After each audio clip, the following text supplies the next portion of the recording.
Sure, Bosch, they have a history of updating their motors, like the Gen 4 and the Gen 5 Bosch Performance CX. But still, we were surprised when Bosch announced the power update for the Bosch Performance SX, because it's been quite a while since this motor was released, so we had sort of given up hoping for it. But here it is, 60 Newton meters, 400% power amplification, as compared to the original 55 Newton meters, 340% power amplification. This is a pre-production software.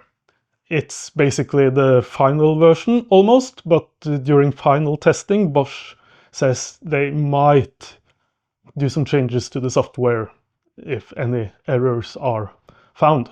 And we have found no errors during our testing, so we are fairly confident it's going to be very similar. The final version will be very similar to what we're writing. And when is this available?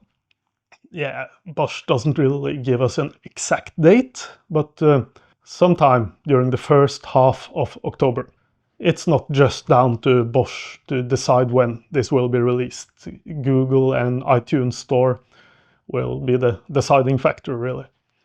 Also, the motor gets the EMTB Plus mode that we know from the Gen 5 CX. It's very interesting, and I believe it will be the default go-to assistance mode for many of us. It's as strong as the turbo mode, but it ramps up a bit slower initially, so it sort of retains some of the control from the regular EMTB mode, blending it with the turbo mode.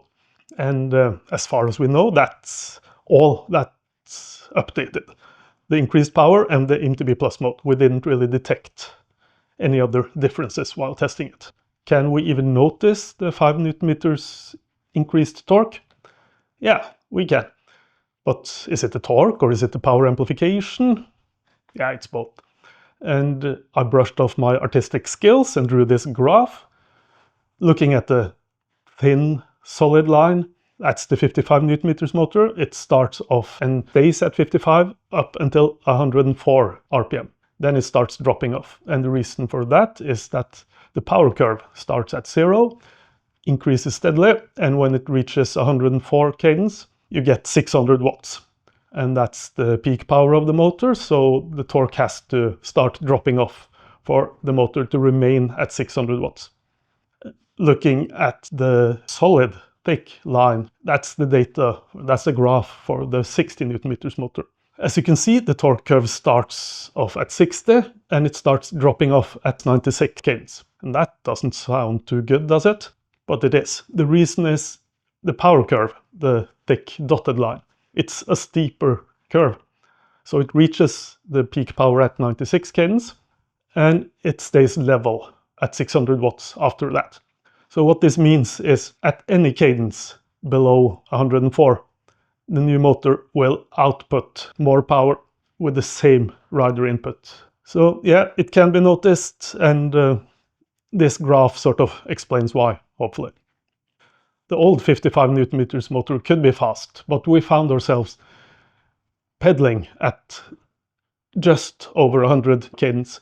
That way we could get the peak power out of the motor while not pushing too hard. That's sort of the sweet spot between motor power output and rider input.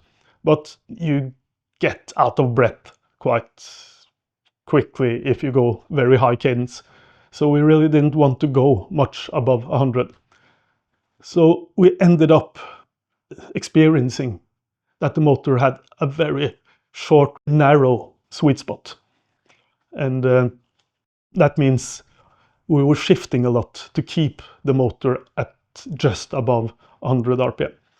And when coming into a steep climb a bit unprepared, we wouldn't be able to downshift quickly enough, and we would feel the motor power just plunge, almost drop off.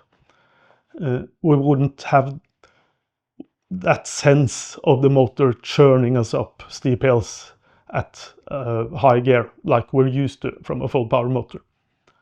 On the 60 Newton meter SX though, That has sort of changed.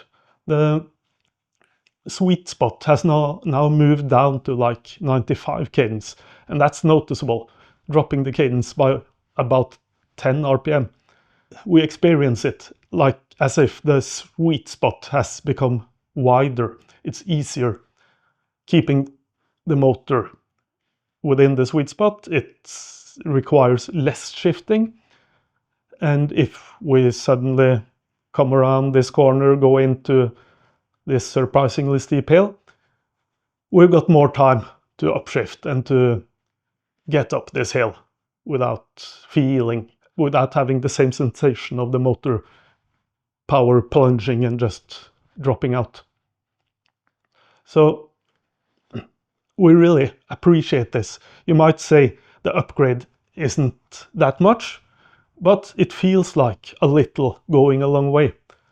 It makes quite a difference, this slight torque increase.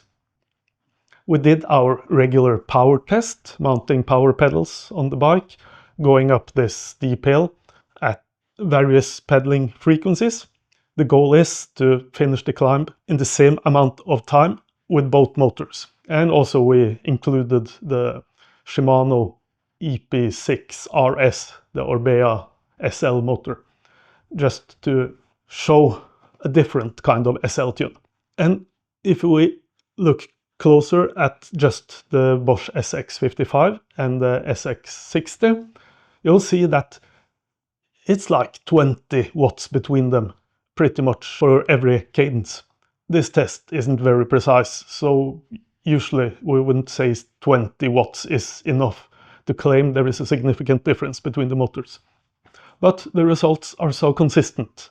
The difference is the same in every run, and combine that with the experience we had riding this motor, we are confident in saying that yes, this data too does indicate that the motor is stronger, at least up until about 100, especially at 115 cadence, because then both motors are reaching their peak power, and both are pushing 600 watts, and there shouldn't be much of a difference.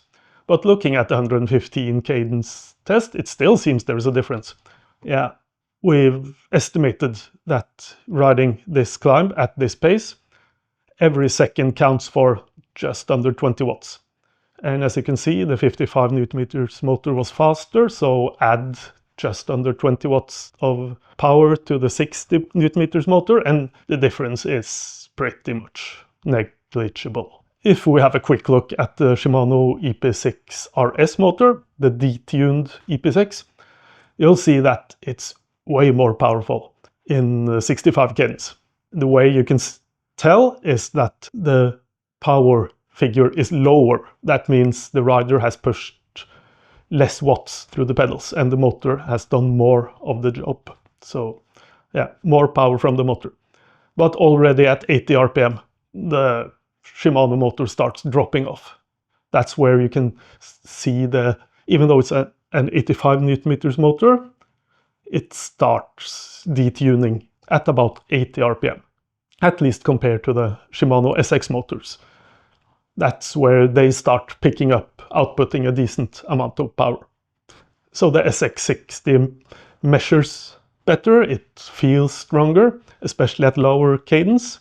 As I mentioned, coming into a steep climb, this 60 motor feels more forgiving. It will accept a wider range of gears in the same climb, but the 60 motor, it has of course got its limits. Riding properly steep climbs, we will run out of low gears. The cadence will drop and the motor power will drop. Riding the properly steep stuff that you will get up at decent speed with a full power EMTB, you need to do most of the work yourself on the SX60. But that's the most extreme cases. Everywhere else, it picks up speed nicely. It feels quite strong. And then there's the EMTB Plus mode. I quite like the Bosch Performance SX, the new Gen 5. It has sort of its own characteristics and feel. And a lot of that is down to the EMTB Plus mode. It allows you to adjust the motor overrun with your feet. You want a lot of kick going over an obstacle while leveling your pedals. Do you want just a tiny bit? Do you want to hold the bike back in a steep section when you're negotiating obstacles? The EMTB Plus mode will do that. And getting the EMTB Plus mode on the Bosch SX60, it makes the motor feel more like the new Bosch BDU38 Gen 5 motor. So it's a nice upgrade. I think a lot of people will default gravitate towards this assistance mode.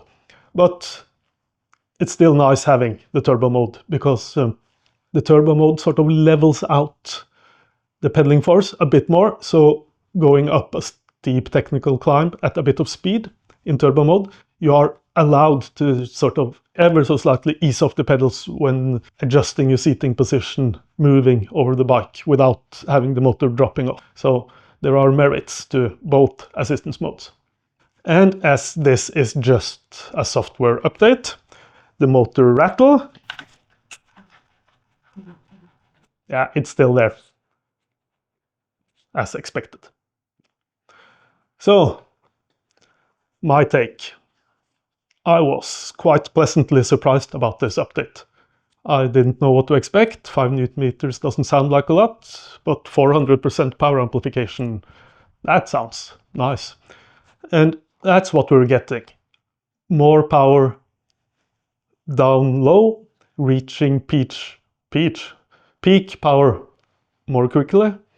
And I think this motor has taken sort of a nice step towards the full power motors of old. I mean the 85 Nm Shimano, Bosch, Yamaha, whatever motors.